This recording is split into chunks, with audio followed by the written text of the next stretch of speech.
de número 9, resistindo à tentação no caminho. O texto áureo da lição diz assim: vigiai e orai, para que não entreis em tentação. Na verdade, o espírito está pronto, mas a carne é fraca. Mateus, capítulo de número 26, versículo de número 41. A verdade prática diz: no lugar de ceder à tentação, é melhor triunfar sobre ela. A leitura bíblica em classe se encontra no Evangelho de Mateus, capítulo de número 4, versículo 1 ao 11. Eu vou ler o primeiro versículo e convido os irmãos a participar da leitura também. Nós vamos falar sobre tentação, né? O que é a tentação, qual é a diferença de tentação e pecado. Eu acho que é muito importante a gente definir isso. A introdução da lição, ela vai dizer assim: a tentação é algo que o crente enfrentará ao longo da sua jornada. Não por acaso o Senhor Jesus nos ensinou a orar de modo que Deus não deixasse que caíssemos em tentação. Mateus, capítulo 6, versículo de número 13, faz parte da oração modelo, né? Onde Jesus Cristo ele ensina os discípulos a orar: e não nos deixe cair em tentação, mas livra-nos do mal. Por isso, nesta lição, estudaremos o conceito bíblico de tentação, a maneira como o Senhor enfrentou no deserto e como devemos resisti-las. Veremos que é imperioso seguir a recomendação de Jesus Cristo a respeito de vigiar e orar para não ceder à tentação ao longo do caminho. O tópico 1 da lição diz assim: a tentação e a sua esfera humana. Né? O conceito bíblico de tentação, nós vamos ter na nossa lição, a última frase da nossa lição acerca do conceito bíblico diz assim: assim podemos dizer que a tentação é um experimento, teste ou prova diante de uma atração para fazer o mal a fim de obter prazer ou lucro. Então é muito importante a gente entender, né, que a tentação em si, ela não é pecado. Nós vamos sofrer, enquanto estivermos vivendo nesta terra, nós vamos sofrer tentações. O que é a tentação? A tentação é o convite para o pecado. A tentação, apesar de que nós vamos entender que a sua origem se dá dentro da nossa própria carnalidade, e como já estudamos lições anteriores, né, o diabo e o mundo cooperam com a nossa carnalidade a fim de nos tentar. Uma questão muito importante nesse quesito, as pessoas dizem: pecado é uma coisa ruim. Só que a nossa carnalidade, o pecado ele não parece ruim. Se o pecado tivesse uma aparência ruim à nossa carnalidade, nós não pecaríamos ou não seríamos tentados, né? Pelo fato do pecado parecer bom à carnalidade do homem, é que nós temos uma tendência a ceder ao pecado se não estivermos vigiando e orando, né? Existe uma frase, eu não sei quem foi o autor, que diz que é impossível impedir que os passarinhos voem sobre a nossa cabeça, né? Mas nós não podemos deixar que os passarinhos façam ninho nela. Assim deve ser o nosso proceder com as tentações. É impossível não sermos tentados. Quando eu tinha meus 15 anos de idade, eu acreditava que o crente chegaria num nível espiritual, se ele jejuasse, orasse, lesse a Bíblia bastante, a um nível espiritual onde ele não sofreria mais tentações. Ele ficaria num estado espiritual assim tão elevado que nada ia afetar ele. Tipo, ele ia ser assim um super, né? Mas eu me frustrei nessa caminhada e descobri que não é verdade. Que nós sofremos tentações. Não importa o tempo de crente que você tem, não importa a quantidade que você ora, não importa a quantidade que você jejue, você ainda vai sofrer as tentações. Obviamente que há uma diferença muito grande. Se você está andando em espírito, Romanos, né, capítulo de número 8, fala que quando nós estamos andando em espírito, nós não vamos cumprir com as concupiscências da carne. Isso quer dizer o quê? Que se eu estiver vivendo uma vida espiritual, orando, jejuando, lendo a Bíblia, né, participando de um devocional com Deus, me dedicando às coisas de Deus, eu vou ser resistente às tentações pela graça que Deus nos dá, né? Porém, se a minha conduta é me expor mais às coisas da carne do que às coisas do Espírito, as tentações elas vão ser muito fortes na minha vida e eu não vou vencê-las. Então, o que é vigiar para não cair em tentação? O que seria... a Bíblia diz, vigiai e orai para que não entreis em tentação, não caia em tentação. A Almeida Revista Corrigida vai dizer, vigiai e orai para que não entreis em tentação. A NVI ela é um pouco mais precisa. Ela diz, vigiai e orai para que não caia em tentação. Por quê? Não tem como você não entrar em tentação. Enquanto nós estivermos vivendo neste mundo, nós seremos tentados de diversas formas. E é muito interessante, é bom ressaltar, que cada um de nós possui uma área que tem mais fragilidade. E é exatamente nessa área que nós vamos sofrer as tentações, né? Agora, o que é vigiar para não cair em tentação? É estar atento, né? Vigiar, um vigia, né? O vigia é aquele indivíduo que fica lá numa guarita, só observando para que o ladrão não venha e roube algo, né? Nós damos o nome de vigia ou vigilante, né? E vem muito próximo da palavra vigiar. Sim. Sim. A irmã Terezinha ela levantou uma questão bem interessante, que é a respeito dos pensamentos, né? A maior parte das nossas tentações elas vão ocorrer dentro da razão, né? Do raciocínio humano.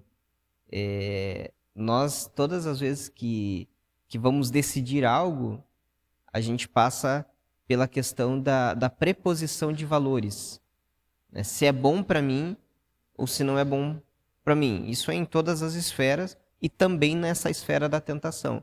Por exemplo, eu vou trocar de emprego numa empresa, né? Eu trabalho numa empresa e vou trocar. Eu faço uma preposição de valor. Será que vai ser viável? Será que lá eu não vou trabalhar mais do que eu estou trabalhando aqui? Será que lá eu vou ganhar mais do que estou ganhando aqui? É mais perto de casa? É mais longe de casa? E a gente faz várias preposições de valores para pensar assim, não, eu vou trocar, ou não vale a pena porque aqui eu tenho benefícios que lá eu não vou ter, né? Na tentação acontece algo semelhante. O pensamento vem na nossa mente e nós então fazemos a preposição de valores. Será que isso me traz benefício ou será que isso não me traz benefício? Obviamente que se estivermos dentro da carnalidade, isso é, estamos sendo conduzidos pelo homem caído que ainda habita em nós, nós iremos fazer uma preposição de valor e acreditar que aquilo é bom para nós. E aí é um problema, nós acabamos caindo em tentação por falta de vigilância. O que é essa vigilância? Primeiramente, precisamos entender que nós temos uma natureza caída.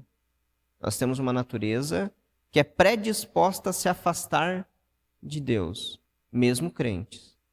Então, a primeira vigilância minha é estar próximo de Deus, é andar em espírito. Então, eu preciso cuidar, mesmo antes das tentações, para estar próximo de Deus, né?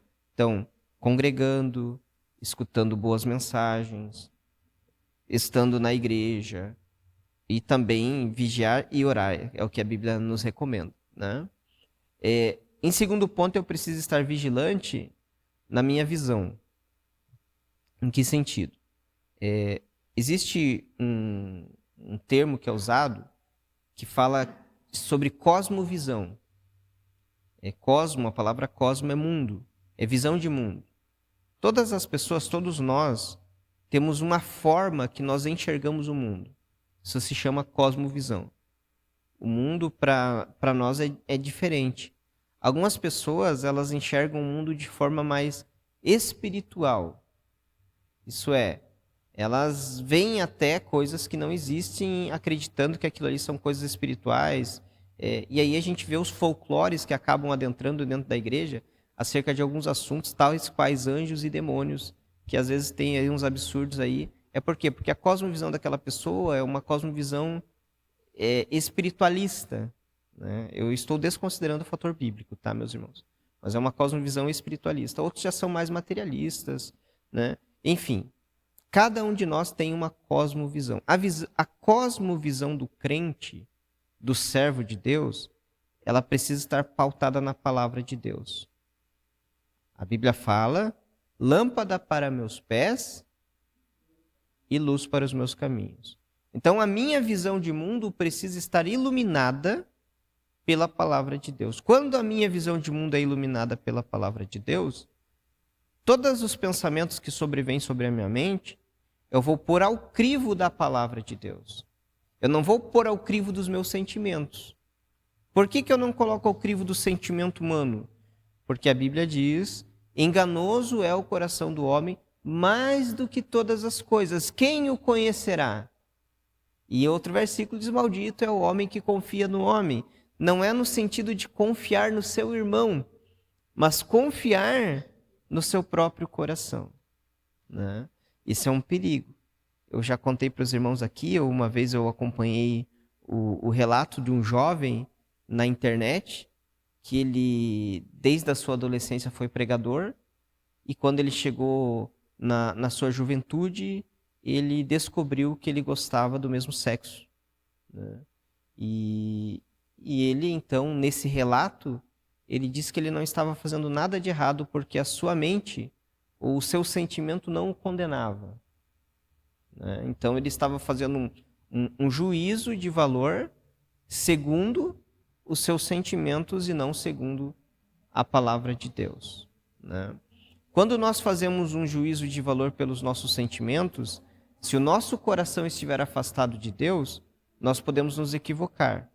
Nós podemos até mesmo acreditar que estamos agradando a Deus e, bem na verdade, nós não estamos. Nós estudamos a lição passada sobre arrependimento, né? E nós entendemos que Davi foi um homem que foi enganado pelo seu próprio coração. Ele viu Betseba se banhar e a sua paixão carnal se acendeu. Ele não quis saber qual a procedência daquela mulher, simplesmente tomou para si, ela engravidou, ele tentou esconder, não conseguiu, daí tentou esconder matando Urias, e as consequências foram só aumentando. Davi estava tão enganado pelos seus sentimentos, que Natã, quando foi o repreender, Davi nem entendeu que estava sendo repreendido. Porque quando Natã contou a sua parábola, era para Davi dar um pezinho para trás e falei: será que não é meio parecida com a minha história? E não aconteceu isso. Davi foi cair em si quando Natã olhou para ele e falou assim: olha, rei, esse homem é você. E daí Davi se balançou e entendeu que estava procedendo errado. Então é muito perigoso para o cristão, na área da tentação, ele ser levado pelos seus sentimentos. E até mesmo porque, por exemplo, quando estamos servindo a Deus, nós podemos sofrer adversidades. E se eu estiver baseado nos meus sentimentos, eu vou entender, e essas adversidades podem produzir tristeza no meu coração. Eu posso entender que essa tristeza é uma falta de espiritualidade. Bem, na verdade, às vezes, aquela tristeza é o momento que você está mais espiritual do que em outros momentos, porque você está perseverando na fé, mesmo diante de situações que são totalmente adversas. Então, é muito importante nós entendermos que nós devemos vigiar. De que forma? Prestando atenção na palavra de Deus, permitindo que a palavra de Deus venha reger a nossa vida. Então, esse é um primeiro ponto da vigilância. O segundo ponto é correr, né? Quando José estava na casa de Potifar, se apresentou lá a senhora para querer ter relações com José. E José, então, ele pegou a Bíblia e começou a meditar em versículos bíblicos. Foi isso que ele fez? Correu. Né? Correu. Então, não podemos nos expor às tentações, porque as tentações são perigosas. Né? Elas são perigosas. Aí eu preciso, já que estamos falando de José, falar um assunto muito importante, que é acerca da pornografia. Se nós nos expormos a material... porque o que acontece? Isso aqui é bom a gente explicar nesse contexto aqui. O indivíduo que ele se vicia na pornografia, ele não começa com vídeos explícitos e terríveis. Ele começa com coisas sexuais. Ele começa vendo lá uma foto de uma mulher de biquíni, e de repente ele vai se aprofundando naquilo, e quando ele vê, ele está mergulhado numa vida de pornografia. Essa pornografia ela pode evoluir para uma traição e cada vez as coisas desandarem ladeira abaixo, né? Então nós precisamos ter esse cuidado de correr, fugir. Coisas más diante dos nossos olhos, né? Mas é importante a gente entender que a tentação ela não vem como um monstro, né? Eu vou te pegar, um demônio, né? A tentação ela começa suave. Ela começa suave. Satanás ele vai nos levando de banho-maria, né?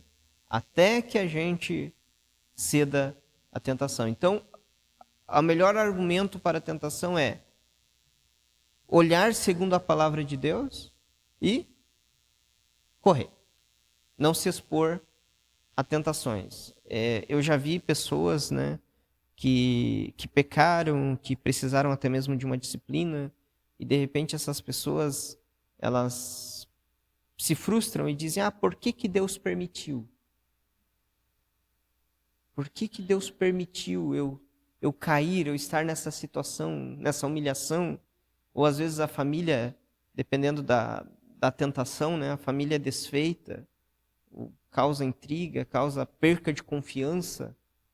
Não, enfim, tem várias consequências, um pecado tem várias consequências. E aí a pessoa fala: por que Deus permitiu? É uma questão muito importante dentro das Escrituras que nós precisamos entender, né? Até o tópico 1.2 fala assim, 2 vias da tentação. E da onde provém a tentação? Ela provém do diabo, que ele utiliza o mundo para nos tentar, né? A Bíblia diz: o mundo jaz no maligno. Então, o diabo vai utilizar do mundo como ferramenta para nos tentar. É tão interessante hoje, com o advento da internet, o mundo ele tem procurado impor os valores dele acima da igreja.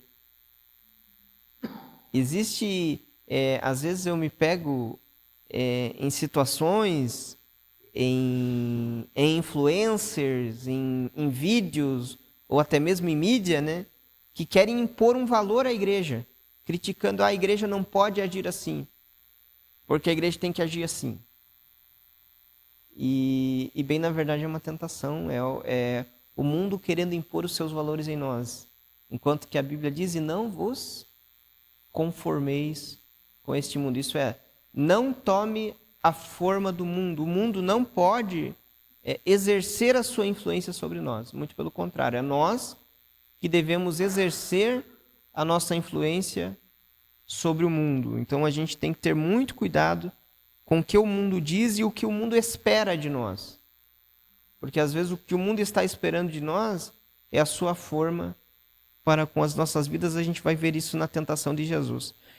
Então as 2 vias da tentação a primeira é o diabo. O diabo, ele foi quem tentou Adão e Eva, quem levou o homem a pecar contra Deus. E quando a gente lê a epístola de Tiago, versículo 1, 14 e 15, diz assim, ó.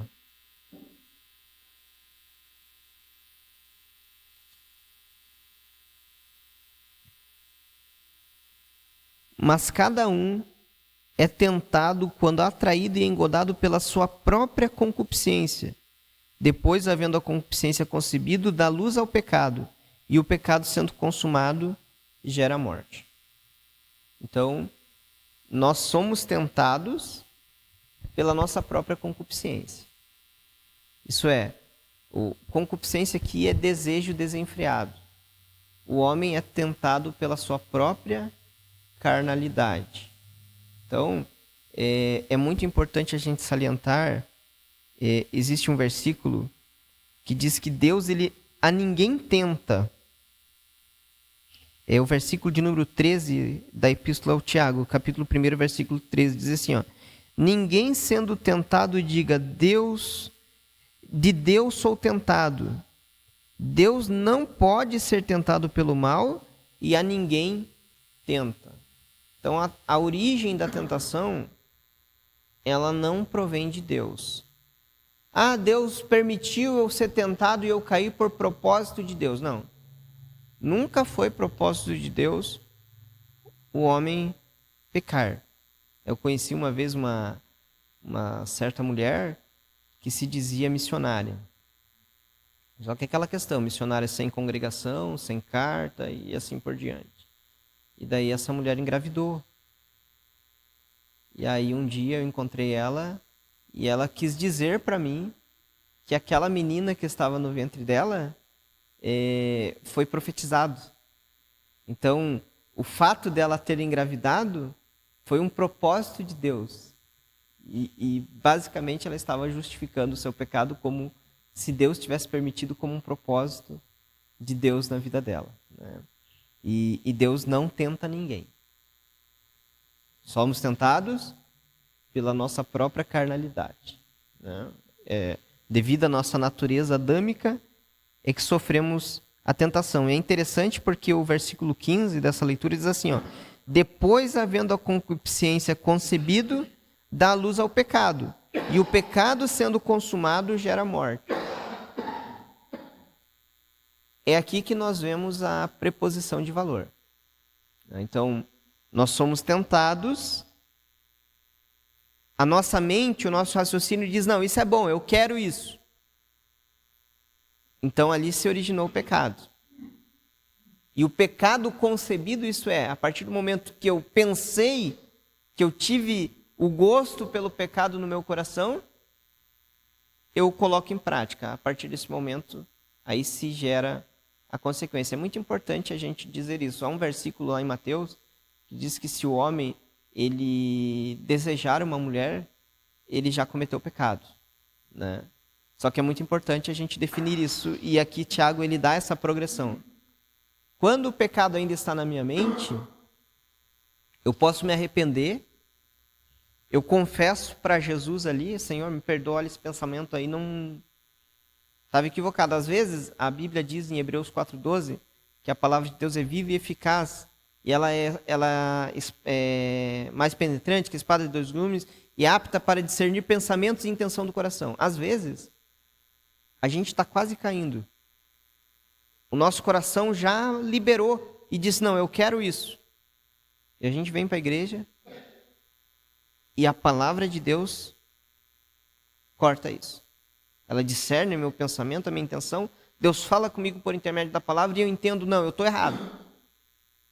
Eu não posso agir dessa forma que eu estou pensando em agir. E aí, se elimina ali.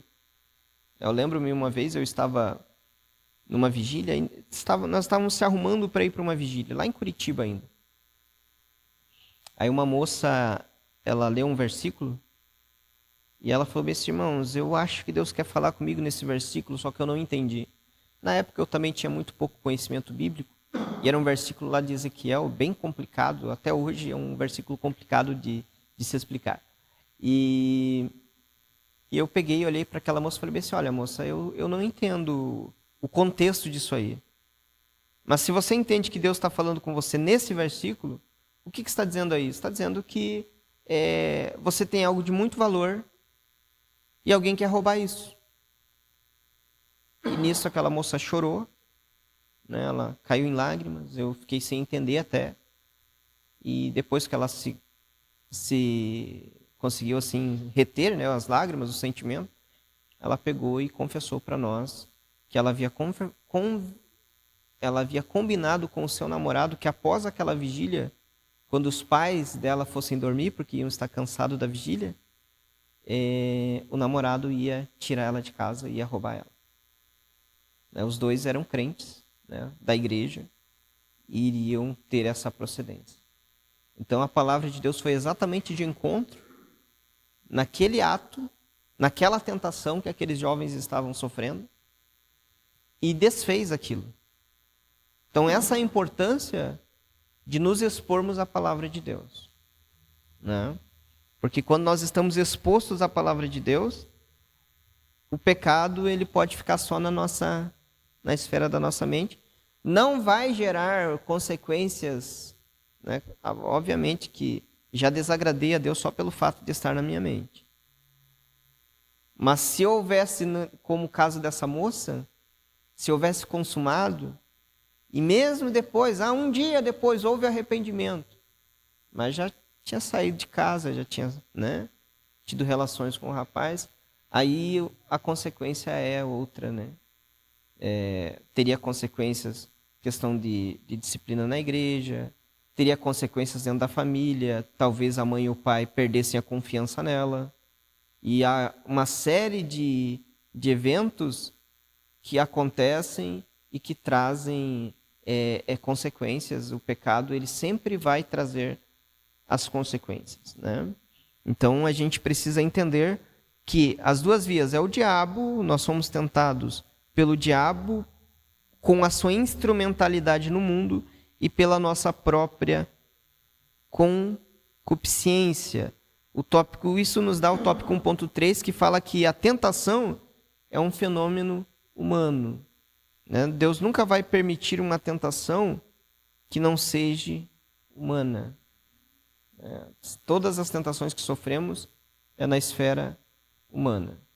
Então elas podem sim ser resistíveis. É interessante porque quando lemos Mateus capítulo de número 15, o versículo 19, lá diz que é do coração do homem que brotam os maus pensamentos, os adultérios, os homicídios e assim por diante. Então nós precisamos entender que quando somos tentados, está sendo manifesta a nossa natureza carnal, a qual deve ser combatida com a nossa natureza espiritual. Então, e quando cairmos em tentação, nós precisamos ser qual Davi no Salmo 51. Contra ti somente pequei. Ele fala o meu pecado, a minha transgressão, né? Isso é muito importante. O cristão que realmente se arrepende dos seus pecados, ele não trata o seu pecado como algo externo ou algo de outra pessoa. Eu pequei porque o fulano, né? O fulano me enganou. Algumas pessoas tendem a atribuir isso ao diabo. Irmão, eu estava bem na igreja, mas o diabo não é o diabo. O diabo pode ter atuado, né, e me levado à tentação. Mas quem cedeu à tentação fui eu. Então a responsabilidade do pecado não é do diabo, mas é minha. E Davi entendeu muito bem isso. E só podemos chegar a um pleno arrependimento quando entendemos esta verdade, que a culpa pelo pecado é nossa. Sim. A gente está falando assim em pecados assim tem uma esfera maior, uma abrangência mais forte, né? Mas a Bíblia define pecado como tudo aquilo que é contrário à vontade de Deus. Tudo que é contrário à vontade de Deus é pecado. Então eu também posso pecar por omissão. Por exemplo, se eu vejo o meu irmão em dificuldade e não o auxilio, é uma omissão, eu estou pecando diante de Deus. É porque me falta amor. E a Bíblia diz que o coração do crente precisa ser um coração cheio de amor, né? O evangelista João vai falar muito forte sobre isso, sobre a questão de que aquele que diz que ama Deus e não ama o seu irmão se faz mentiroso. Mentiroso é pecado ser mentiroso, então se eu digo que amo a Deus e não estou correspondendo com o amor ao meu próximo, né? O João utiliza o termo irmão, mas na verdade é o próximo. Não é só o irmão da igreja, são todas as pessoas. São os meus familiares, são os meus vizinhos, são os meus colegas, são aqueles que gostam de mim e aqueles que não gostam de mim também. São todas essas pessoas que nós devemos amar. Então é muito importante. E a gente é tentado nisso também, né? Porque, principalmente quando há as dificuldades, as divergências, qual é o princípio que a gente tem que tomar? É procurar razão. Não, eu tenho a razão. E a verdade é que, às vezes, nós precisamos ter esse juízo com base no amor cristão, né? Sempre amando as pessoas. O João também, eu gosto muito na sua terceira epístola, quando ele escreve a Gaio, e ele fala para Gaio, aconselhando Gaio, ele diz bem assim: Gaio, não procedas com o mal, porque quem faz o mal não tem visto a Deus. Então, dentro deste princípio, todas as pessoas que se aproximam de Deus, elas perdem a capacidade de fazer o mal. Então, olha o valor que tem um crente se aproximar de Deus, até mesmo na esfera das tentações. Se eu me aproximo de Deus, eu vou perdendo a capacidade de agir de forma incorreta.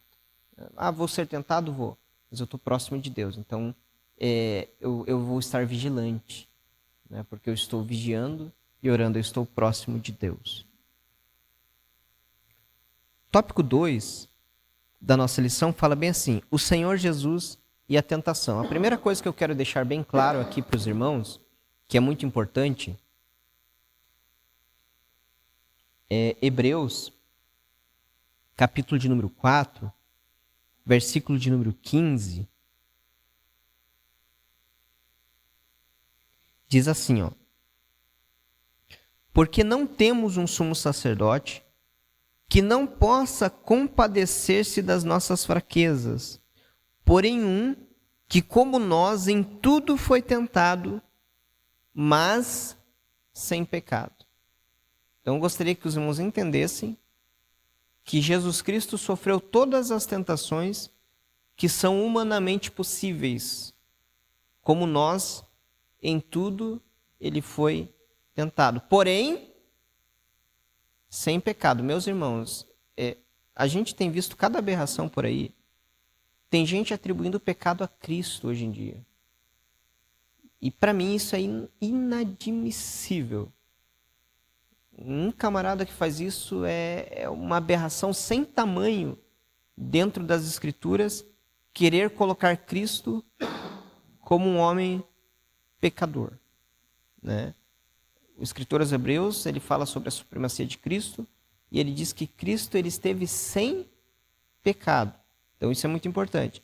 Porém, em Mateus capítulo de número 4, que foi a leitura que fizemos, a Bíblia diz que ele foi tentado. Então perceba que tentação não é pecado, né? Isso é muito importante a gente definir. A tentação, ela não é pecado. Então nós temos ali dentro do contexto de Mateus capítulo de número 4, que Jesus Cristo, após o seu batismo, ele foi conduzido pelo Espírito ao deserto. E lá, por 40 dias, ele jejuou. Não, ficou em jejum por um período de 40 dias. Neste período de 40 dias, a Bíblia diz que o Satanás por diversas vezes o tentou. Eu gostaria que os irmãos entendessem que a tentação de Jesus, ela não se resumiu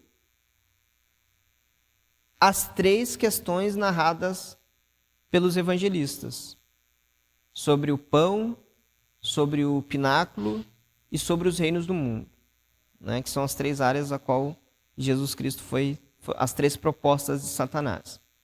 Porém, por outras diversas vezes, não só no período do seu jejum, mas enquanto ele exerceu o seu ministério até que ele morreu, né? Até a morte de Cristo, ele foi tentado, tá, meus irmãos? Não, a tentação de Jesus não se resumiu somente a esse período aqui. Porém, nesse período aqui, Satanás se apresentou de uma forma mais assim, mais forte, vamos dizer assim, mais visível, né? Porque os autores ali, eles descrevem Satanás como alguém visível, alguém que realmente se apresentou diante de Cristo. Quais foram as tentações de Satanás? A primeira, se tu és o Filho de Deus, transforme essas pedras em pães. Teria problema Jesus transformar uma pedra em pão? Então, Jesus, no Evangelho de João, e por 2 vezes dentro dos Evangelhos, Jesus multiplica pão e peixe. Né? Ainda não, porque não havia acontecido, né? Mas sabia do poder que ele tinha de fazer isso. E olha que coisa interessante. Eu li um livro que se chama O Reino de Ponta Cabeça. E esse livro, ele coloca que as 3 tentações de Cristo tinham o objetivo de desviar Cristo da cruz.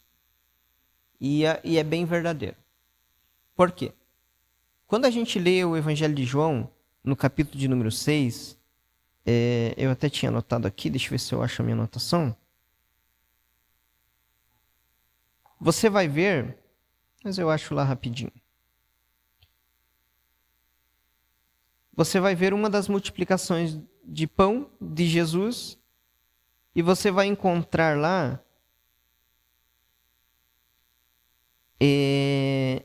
versículo 14, o Evangelho de João, capítulo 6, versículo 14. Vendo, pois, aqueles homens o milagre que Jesus tinha feito, diziam: este é verdadeiramente o profeta que deveria vir ao mundo. Sabendo, pois, Jesus que haviam de vir arrebatá-lo para o fazerem rei, tornou-se a retirar-se, ele só, para o monte. Então, olha a estratégia de Satanás. Jesus se torna um fazedor de pão. O povo está passando necessidade, porque a pobreza nessa época era terrível. O pobre nessa época, ele tinha uma muda de roupa. Ele não conseguia tomar banho diariamente. Tanto é que os fariseus, que eram extremamente ritualistas e tomavam vários banhos de purificação, eles não consideravam o pobre, por mais que fosse um irmão deles, um israelita, eles não consideravam como servos de Deus. Eles consideravam o pobre como um animal. Existem alguns documentos de alguns rabinos judeus da época que eles comparam os pobres como répteis, como animais. Existem rabinos que diziam que há mais perdão em matar um animal do que matar um pobre. Então a pobreza era terrível. Aí vem Jesus transformando pedra em pão. O que ia acontecer? Rei. Iam fazer dele rei. Vocês acham que Jesus ia para a cruz? Dificilmente. Né? Então, todos os princípios aqui propostos, e é uma interpretação bem interessante, é que tinham o objetivo de livrar Jesus da cruz. E isso é bem interessante à medida que a gente vai vendo a progressão. Por exemplo, Satanás o transporta ao pináculo do templo.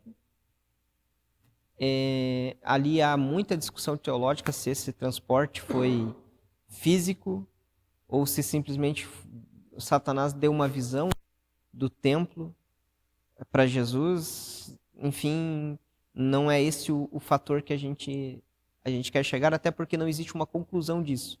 Então acaba que se torna só especulação, então não convém a gente, né? Mas o que acontece? Se Jesus se jogasse do pináculo do templo e os anjos o acolhessem, era o templo, meus irmãos, construído ali, o templo de Zorobabel, que depois foi reformado por Herodes, era o lugar, até ali fala no versículo, a cidade santa. Era um lugar onde estavam todos os rabinos, todas as pessoas importantes da religião judaica estavam lá. Se acontecesse isso, o que aconteceria? Chegou o Messias. Iriam receber Jesus como Messias. Precisaria Jesus morrer na cruz? Não. Né? Já estaria o Messias de Israel. Em terceiro ponto, vem Satanás e mostra os reinos do mundo. Nessa época, todo o mundo antigo estava sob o domínio de Roma. Roma regia as nações com vara de ferro. Vamos botar Jesus de imperador de Roma aí e o assunto está acabado. Ele coloca um reino pacífico no mundo todo e pronto.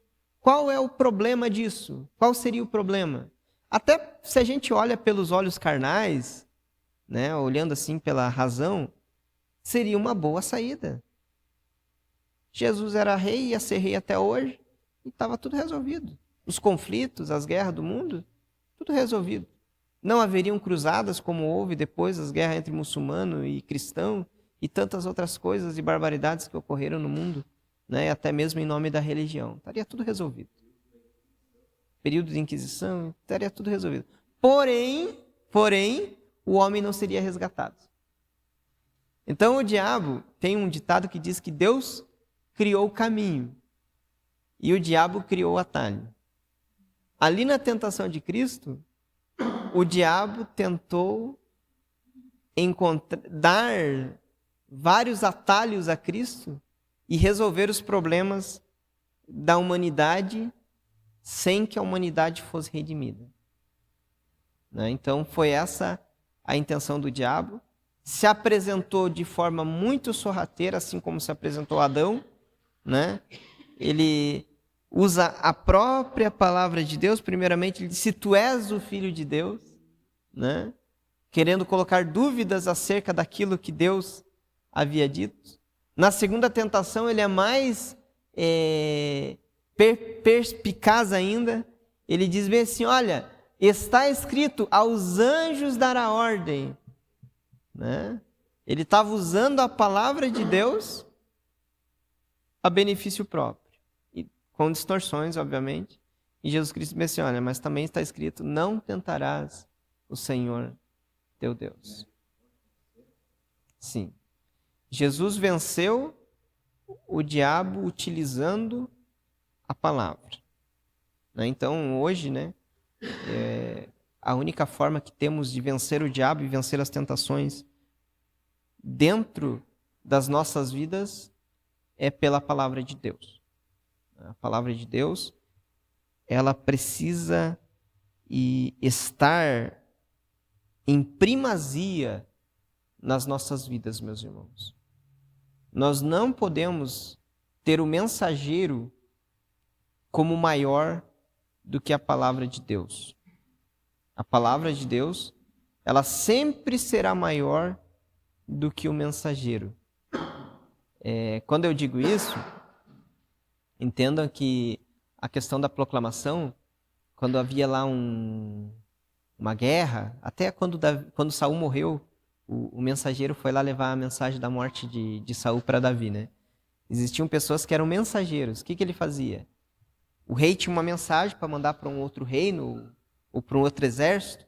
Esse camarada escutava a mensagem do rei, ou às vezes até mesmo escrita, né? E ele chegava lá: eu tenho a mensagem do rei. E ele então dizia: o rei diz assim, assim, assim, assim, assim, assim. Ele era um mensageiro. Além da mensagem, ele tinha algo mais, alguma autoridade? Nenhuma. A autoridade estava na mensagem ou no decreto do rei. Nós temos o caso do livro de Esther também, quando aquele homem maquinou a morte dos judeus, né? Daí Esther descobriu e então o rei escreveu para todos os distritos, né, uma carta para dizer que os judeus tinham o direito de se defender, né? Então daí foi enviado vários mensageiros a vários lugares com o edito real. Mas o mensageiro não tinha autoridade em si, assim é o pregador da palavra de Deus. Ele não tem autoridade em si mas a autoridade está na palavra. Por que eu digo isso? Se o mensageiro ele está divergindo da palavra, nós ficamos com a autoridade da palavra. Deixamos o mensageiro de lado, né?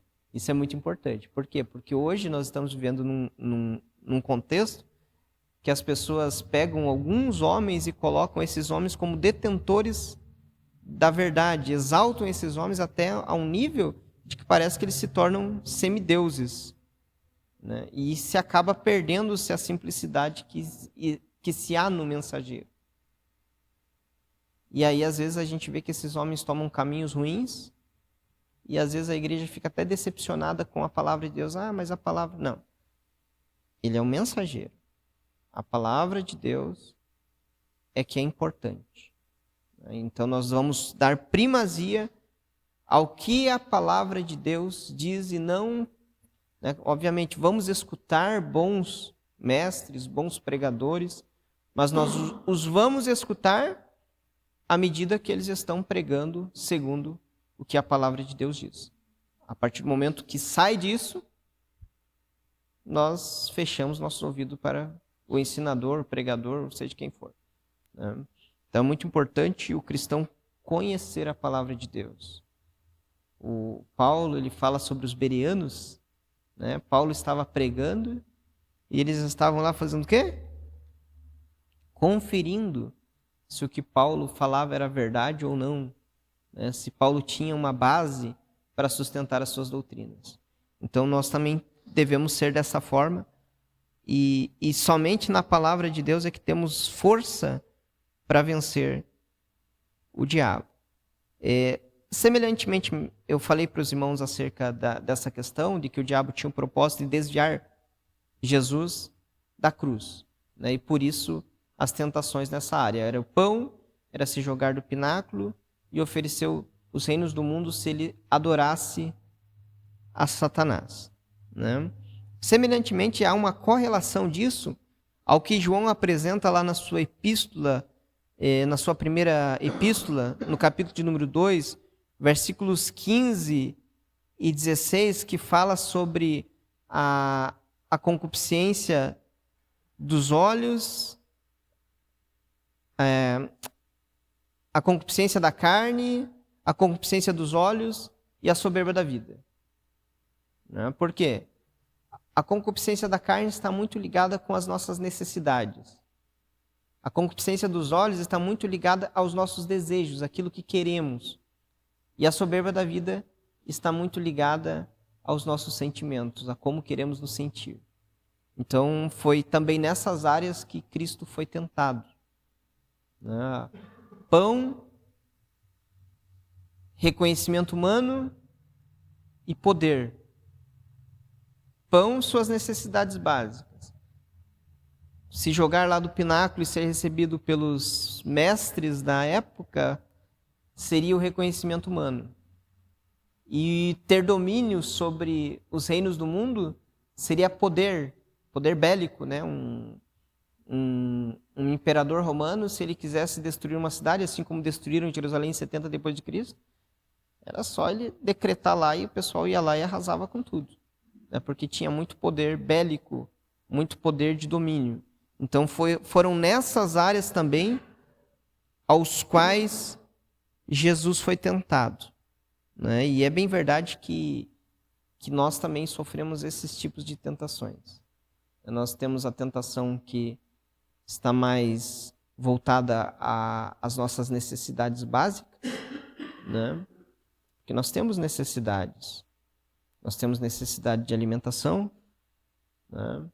É interessante como o pecado atua, a natureza caída atua no homem. Ele distorce os instintos humanos. Por exemplo, nós temos, por instinto, nós precisamos comer. Se a gente fica algum tempo sem comer, a gente começa a sentir fome, né? E é por causa dessa fome que a gente entende que a gente tem que trabalhar, tem que ter um dinheirinho para comprar comida. E é uma necessidade básica, né? Até Paulo, quando escreveu aos Tessalonicenses, né? Algumas pessoas estavam deixando de trabalhar lá porque achavam que Jesus estava próximo de vir.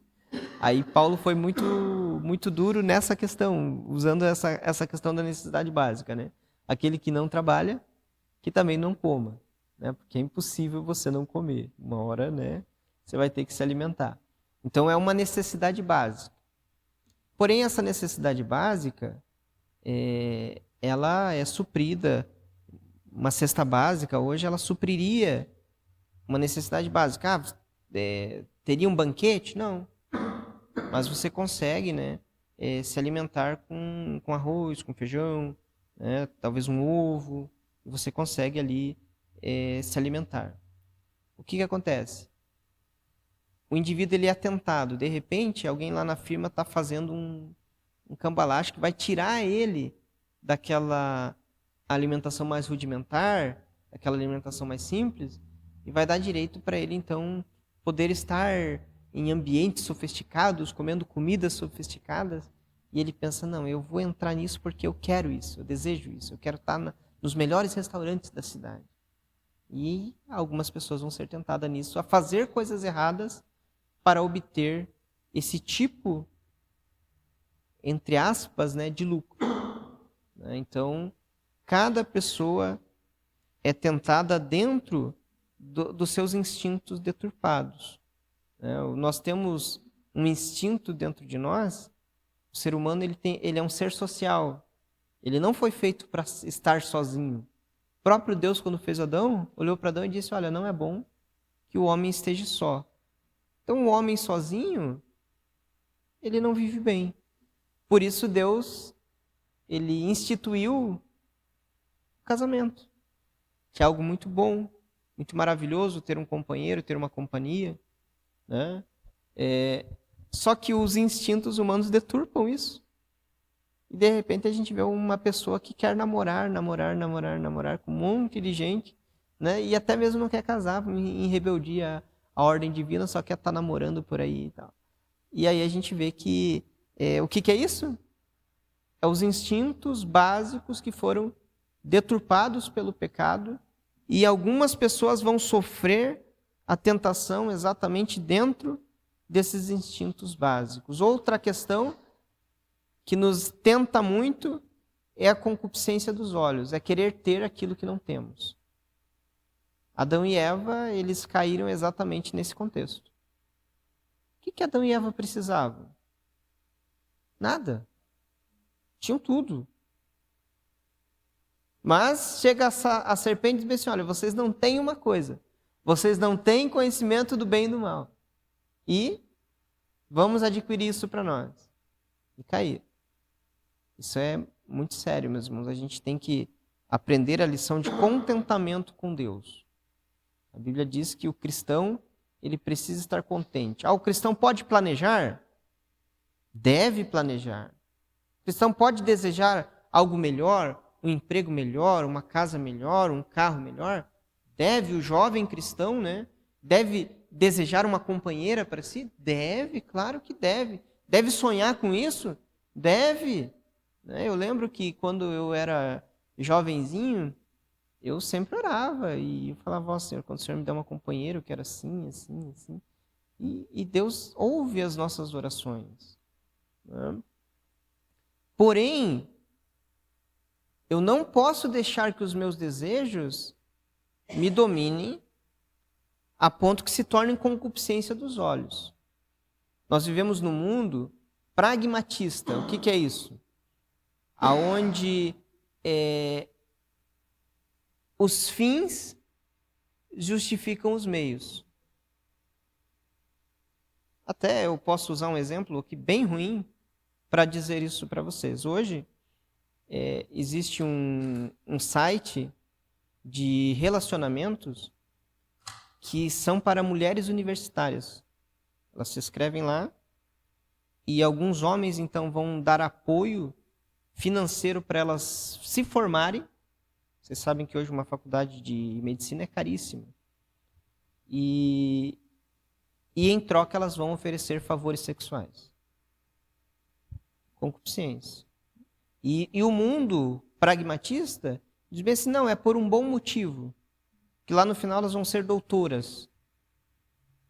Então justifica o fim justifica o meio. Mas nós que servimos ao Senhor, nós temos valores e temos princípios e nós não somos pragmatistas. Nós não vivemos dizendo assim, se deu certo, tá bom. Não. Nós fazemos as coisas conforme a palavra de Deus nos ordena a fazer. Nós não somos guiados pelo desejo das coisas que temos. Muitas pessoas, muitos crentes hoje estão caindo porque os seus desejos são superiores à sua fé e à sua submissão a Deus. E até mesmo a teologia da prosperidade hoje ajuda muito nisso, né? Que diz que você tem que ter o melhor dessa terra, que você tem que estar sempre para cima, e não é bem verdade, né? E essa teologia da prosperidade, ela ajuda a alimentar a concupiscência dos olhos. Porque isso é muito importante, meus irmãos. Nem sempre a riqueza ela vai ser acompanhada de paz de espírito. A melhor coisa para um crente é ele estar dentro da vontade de Deus, que é boa, perfeita e agradável. Então, se nós aprendermos que estar dentro da vontade de Deus é melhor do que termos as coisas, melhor para nós. Mas eu então não posso ter nada, eu tenho que viver uma vida de pobreza. Não. Você pode desejar, você deve planejar para que as coisas aconteçam, mas sempre considerando qual é o propósito e qual é a vontade de Deus acima destas coisas. E nós temos também a soberba da vida, que essa soberba da vida é muito interessante. Asaf, salmista, a Bíblia diz que os seus pés quase se desviaram quando ele viu a prosperidade dos ímpios. Por quê? Eles falavam arrogantemente, falavam contra Deus, oprimiam o pobre, utilizavam de violência, e parecia que eles não enfrentavam juízo a respeito dessas coisas. E quando Asaf viu isso, falou assim, olha, eu estou sofrendo para servir a Deus, e esses camaradas fazem tudo isso e ainda parece que para eles está tudo bem.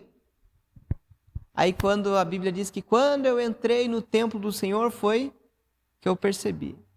E Asaf então diz, esses indivíduos, eles estão em lugares escorregadios. Porque o soberbo, como o João descreve aqui, a soberba da vida, coloca o camarada como se ele fosse um gigante.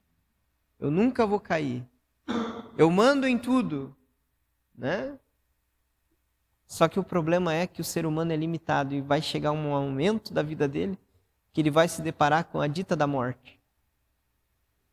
E nesse momento vai fazer toda a diferença a forma em que vivemos aqui, né?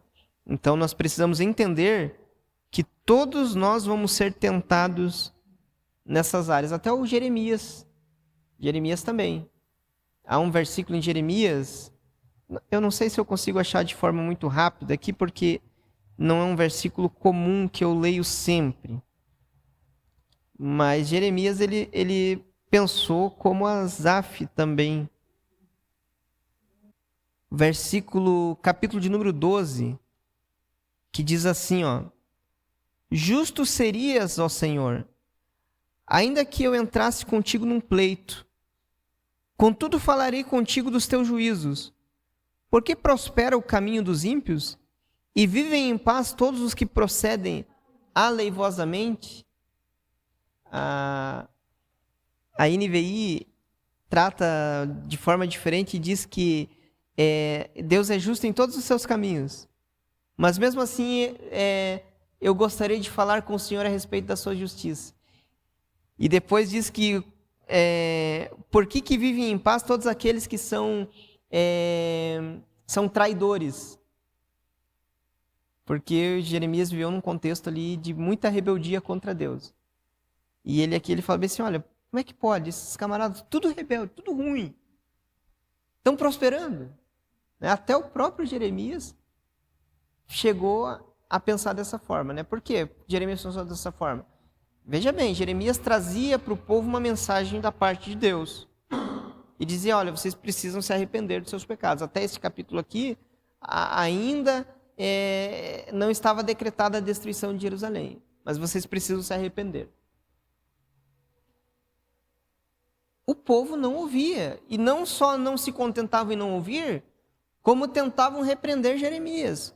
Foi escrito cartas ao rei para que calassem Jeremias. Jeremias, mais para frente, quando então decretou a destruição de Jerusalém e que era para o povo aceitar isso, ele foi jogado em calabouço e assim por diante, né? Então a gente entende que a soberba da vida, muitas das vezes, por algumas pessoas, e até mesmo se nós não estivermos pautados na palavra de Deus, ela pode parecer aos nossos olhos algo muito bom, mas não é.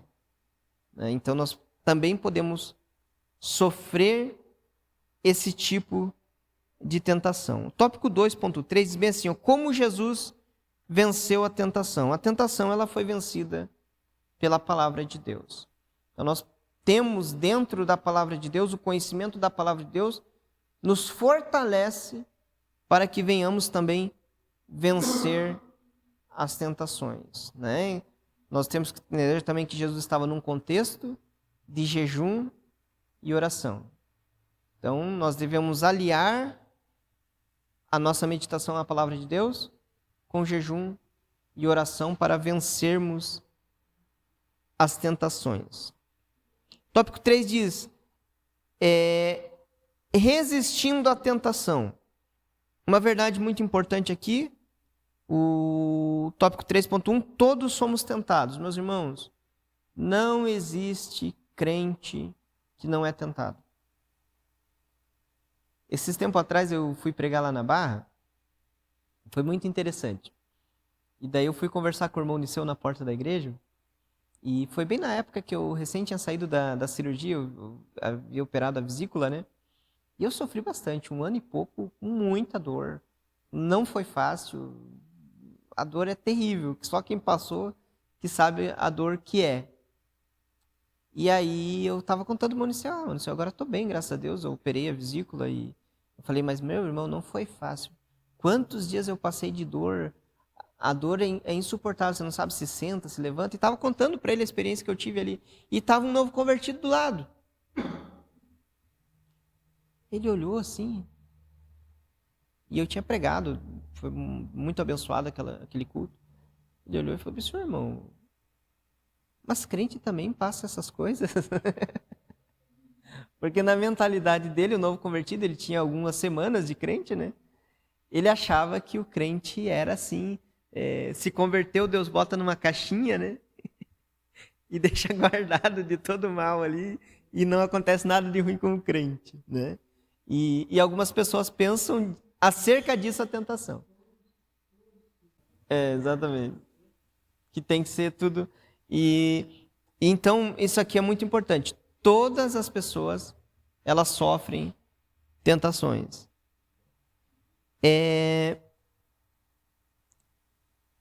Rejeite a tentação. A tentação, ela precisa ser rejeitada. Não deixe os pensamentos maus pairarem na tua mente. Né? Se você vê que você tem uma tendência e aquilo está vindo ali na tua mente ali, o que você faz? Vai orar, se necessário, né? Porque há tentações que são tão fortes que a gente precisa jejuar para vencer. Então você vai buscar a Deus, vai jejuar, vai orar. Se necessário, procure alguém de confiança e exponha. Diga, irmão, eu preciso de ajuda, eu estou sendo tentado nesta área. E eu preciso vencer. Também vai ser um grande auxílio para vencer a tentação. Né? Não se exponha a ambientes que te coloquem naquilo que você tem fragilidade. Então não brinque com as tentações, porque senão você vai cair. Né? Se você... uma vez eu tive a experiência, um pastor me aconselhou, né, 15 anos, teve uma festa lá com a minha família lá, e eu fui nessa festa, Eu não fiz nada de errado. Não bebi, mas falei um monte de besteira e aquela coisa, sentei na roda dos escarnecedores. E aí, no outro dia eu estava triste. Porque a tristeza, quando a gente peca, vem. E eu procurei o meu pastor, contei para o meu pastor o que tinha acontecido. E aí o meu pastor pegou e falou para mim assim, Manuel, não é errado você ir numa festa de família. Mas existem ambientes que se você não está preparado, é melhor você não ir. E é verdade.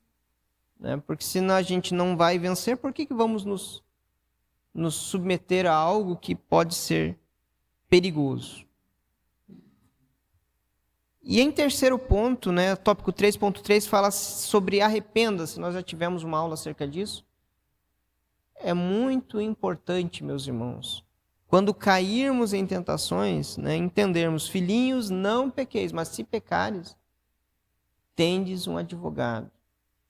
Nem sempre na caminhada cristã nós vamos viver de vitória em vitória. Às vezes nós vamos ter os nossos deslizes.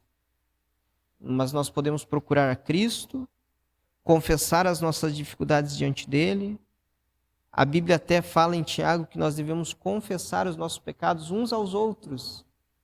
Isso aqui é tão engraçado porque a gente gosta de contar as vantagens aos outros. Irmão, Deus me deu graça, eu li a Bíblia toda em 6 meses. Irmão, tô orando que é uma benção, que vou de vento em polpa. Mas dificilmente a gente chega por irmão e fala assim, irmão, se tem uma coisa que me tenta, que me deixa ruim, é isso. Nós temos uma facilidade de contar as nossas vantagens, mas nós temos uma dificuldade de reconhecermos os nossos pecados. E não é vergonhoso, muito pelo contrário. A Bíblia diz que aquele que confessa e deixa, Provérbios, ele alcança a misericórdia. Então, a relação nossa que temos concernente à tentação devemos resisti-la. Mas se porventura nós pecarmos, nós devemos olhar para a Epístola de João e filhinhos, não pequeis, mas se pecardes, tendes um advogado, Jesus Cristo, o justo. Nós procuramos a reconciliação, é um erro muito grande. E isso acontece frequentemente no nosso meio. A pessoa peca e se afasta da igreja. Sendo que deveria ser inverso. Se eu estou pecando, eu devo correr mais ainda para a igreja. Porque nós ainda estamos dentro de um quadro de misericórdia. Buscai ao Senhor enquanto se pode achar, invocai-o enquanto ainda está perto. Mas nós estamos dentro de um quadro de se aproximar de Deus. A igreja, né, eu discordo muito quando alguém diz bem assim, porque o pecado impede Deus operar na igreja. Mas o evangelho é para pecador. O evangelho não é para o santo. Porque o evangelho traz exatamente a mensagem de que Cristo pagou o preço pelos meus pecados. Convém a mim me arrepender para que o evangelho então tenha efeito na minha vida. Porém, o evangelho é para pecador. Nós vemos, né, eu não vou entrar em detalhes, mas se vocês lerem, por exemplo, o livro de Êxodos, o livro de Números e o livro de Deuteronômio, vocês vão ver que as maiores manifestações de Deus que ocorreram lá foram no momento que o povo estava pecando. Obviamente que vieram os juízos também, né? E aí a gente fica a pensar, isso é uma coisa que eu deixo aos irmãos a pensar, né? As pessoas hoje, que eu quero ver a glória de Deus, que eu quero ver o manifestar de Deus, mas às vezes não cuida com essa questão da sua vida espiritual, muito cuidado. Porque às vezes Deus pode se manifestar e também trazer os seus juízos. E aí as coisas podem ficar muito estreitas. Né? Então, a gente precisa entender que a manifestação de Deus não é uma algazarra. Mas Deus, quando se manifesta, Ele traz, né, bênçãos, traz renovo espiritual, mas ele também pode trazer consigo o seu juízo. Então, o que eu recomendo aos irmãos é temor do Senhor. E isso é uma coisa que parece que hoje em dia está em falta. A gente vê tanta algazarra por aí em nome da espiritualidade, porque está faltando exatamente o temor. Tem coisas, meus irmãos, que é absurda, né? Esses dias eu vi um camarada jogando farinha nas pessoas, que eu não entendi qual o simbolismo bíblico disso. E o povo lá pulando e se remexendo todo. E eu olhei e falei, mas não pode isso. Mas pode ser que seja isso. Pode ser. Da morte na panela, Eliseu deitou farinha, né? Pode ser.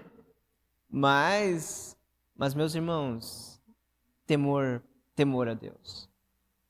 A Bíblia diz que Deus ele é um fogo consumidor.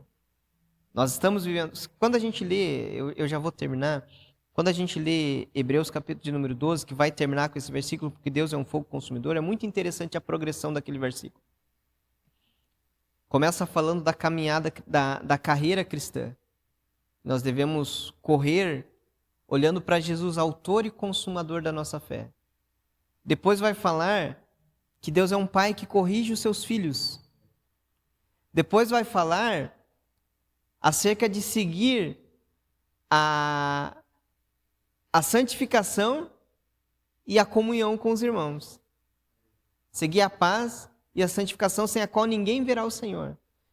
Mais para frente vai fazer ali um duelismo entre a antiga aliança e a nova aliança. Vai dizer lá que até Moisés disse quão terrível é.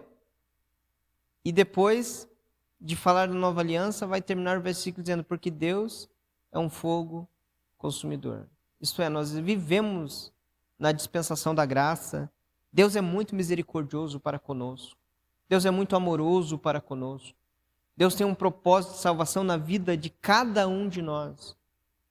Mas se desprezarmos a salvação que provém de Deus, não dermos a Ele o temor e a reverência necessária, Deus também pode trazer sobre nós os seus juízos. Então nós temos que pensar nisso, meus irmãos.